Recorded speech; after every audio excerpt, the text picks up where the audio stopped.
resources, and certainly things are more egalitarian today. That's not to say you don't need to do well. You do, because I look at all the young lawyers that join us, and I'm thinking, thank God you made it through when you did. You know, it's getting so difficult today. Everybody seems to have straight A's. Yeah? Now, the choice of university is I think, as long as you keep within a certain upper median, whether it's Oxford, Cambridge, or Warwick, or Nottingham, or Bristol, doesn't matter hugely. But then other people can be snobby. Certain folk, it all depends on the recruiter of the choice. So I suppose if you want to maximize your choices, then you try and go for tier 1 if you can get it and you can afford it.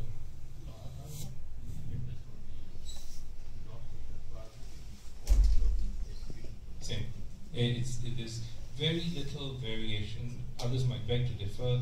After 25 years of seeing graduates from all these universities and working alongside them, and we lecture. So I lecture at NUS and a postgraduate law course, and I also do it. I do a visiting advocacy program at Cambridge and at Harvard in the summer.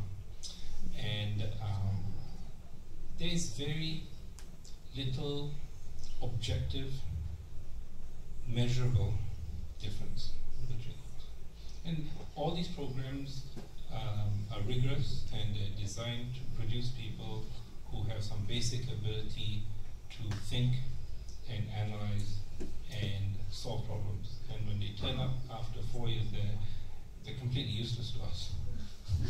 And we have to start all over again. But we know hidden in there somewhere is the ability to work through this and to work hard. And we start from there.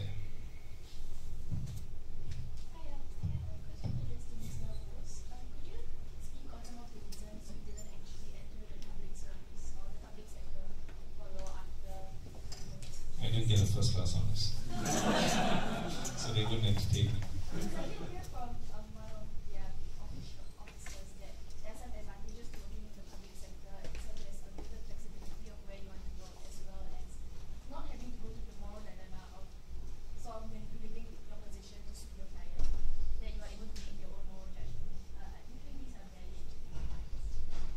Yeah, I think to a certain they are. But it also requires a certain type of person to join and survive and stay in public service. You need to be prepared to accept a lot more bureaucracy, a lot of hierarchy, a lot of grades and divisions, and this is the way things are done. But it is, I think it is a worthwhile career choice. A lot of people use it as a stepping stone. They usually finish their bond with a lot of scholars, and then they will come out and try and do something. So I think if I had the opportunity to be DPP or join the AGC or do something like that, I probably would have taken it. I didn't get that opportunity.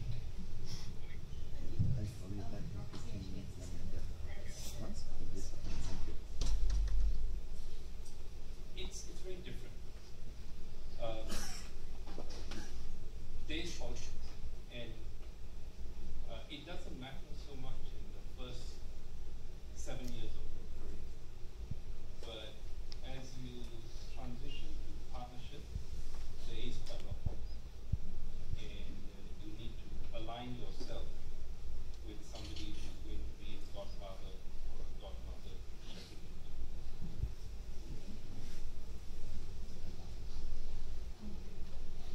Roger is a lawyer by accident. Did you always wanted to be a lawyer? Science student. I'm a science student at RG. So yeah, I guess. But I was debate and drama, so I sort of like public speaking and litigation, the litigation part of law. So I decided to do law, but also my love of litigation and I decided to join litigation. That's why I think, like to answer your question earlier,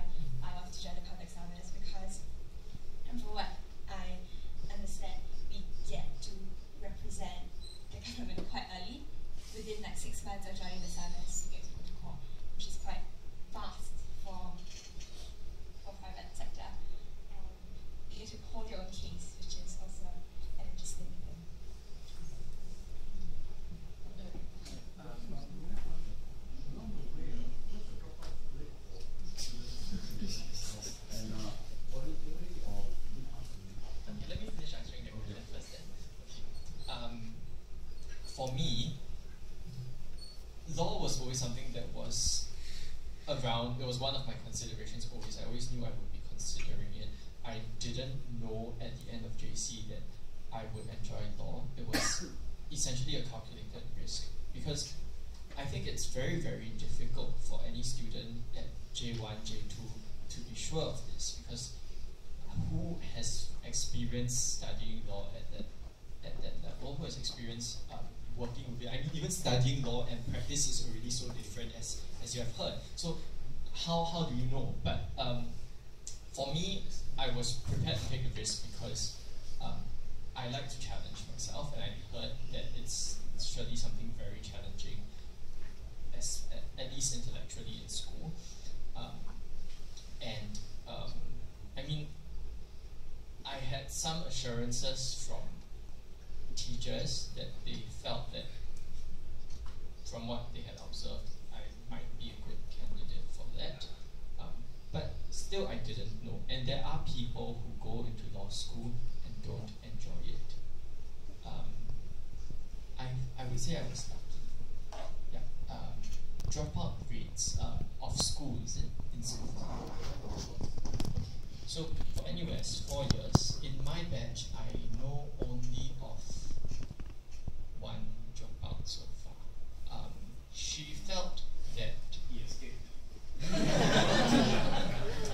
she decided that she wanted to go to FASS instead. She didn't. I don't think it was an issue of whether it was, she felt that it was too difficult, because she felt that the subject matter was something that she just wasn't so interested in. And also, learning and studying law, reading law involves a certain type of thinking, a certain type of discipline, which is not everyone's thing, and it wasn't her thing.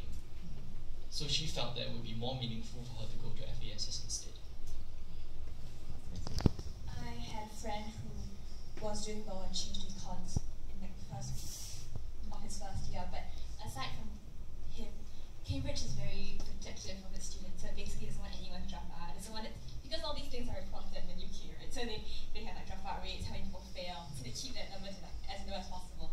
But you have people coming in from different subjects. So I had friends coming in from land economy, coming in from history in their second year, which is sort of a thing. So if you don't get into law and you get into another course, you can actually transfer to law in your second year, but you need a first class. I think the overwhelming majority of people who start finish. I don't think of anyone over the years who started law and was forced to. A lot like they said. And usually within the first year, people said, oh my God, I don't want to do this. So they then transferred.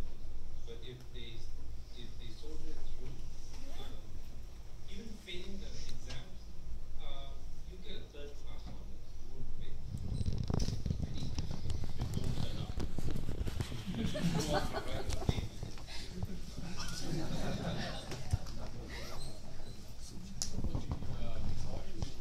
Hold my case for 2 years. So, what is a career? Strictly speaking, I don't